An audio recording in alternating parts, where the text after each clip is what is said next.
ఆ రాత్రి డెవాన్ నగరంలో విపరీతమైన మంచు కురిసింది. ఉదయం ప్రజలు బయటకు రాగానే షాక్ అయ్యారు. మంచు మీద ఒకే వరుసలో వింతైన గుర్తులున్నాయి. అవి అచ్చం మేక లేదా గాడిద గిట్టలు గుర్తుల్లా ఉన్నాయి, కానీ ఒకే లైన్లో ఉన్నాయి. అంటే అది రెండు కాళ్ళ మీద నడిచిన ఒక వింత జీవి. విస్మయకరమైన విషయం ఏంటంటే ఆ గుర్తులు ఒక తోటలోకి వెళ్ళి అక్కడ ఉన్న 14 అడుగుల ఎత్తైన గోడను దాటి అవతలి వైపు మళ్లీ మొదలయ్యాయి. ఆ గుర్తులు ఎక్కడా ఆగలేదు. ఇళ్ల చిమ్నీల లోపలికి కూడా వెళ్లి వచ్చాయి. ప్రజలు భయంతో వణికిపోయారు. ఆ రాత్రి సైతాన్ తమ ఊరిలో నడిచాడని నమ్మారు. ఈ గుర్తులు కేవలం ఒక వీధిలో మాత్రమే లేవు. 30కి పైగా గ్రామాల్లో సుమారు 160 కిలోమీటర్ల పొడవునా వ్యాపించి ఉన్నాయి. ఆ కాలంలో ఉన్న శాస్త్రవేత్తలు వీటిని పరిశీలించి పిచ్చెక్కిపోయారు.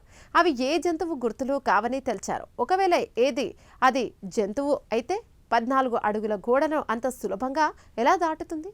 ఫ్రెండ్స్, మంచు మీద ఉన్న ఆ గుర్తులు మరీ పదునుగా లోతుగా ఉన్నాయంటే ఆ అపరిచిత జీవి కాలు విపరీతమైన వేడిని కలిగి ఉండాలి. ఆ వేడికి మంచు ఒక్క క్షణంలో కరిగిపోయి కింద ఉన్న నేల వరకు ఆ గుర్తులు పడ్డాయి.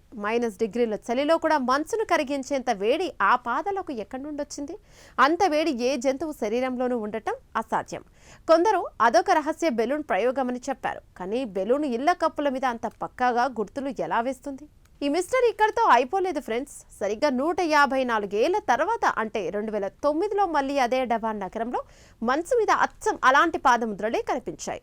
జిల్ వేడ్ అనే మహిళ తన ఇంటి పెరట్లో ఆ గుర్తులను చూసి ఫోటోలు తీసింది.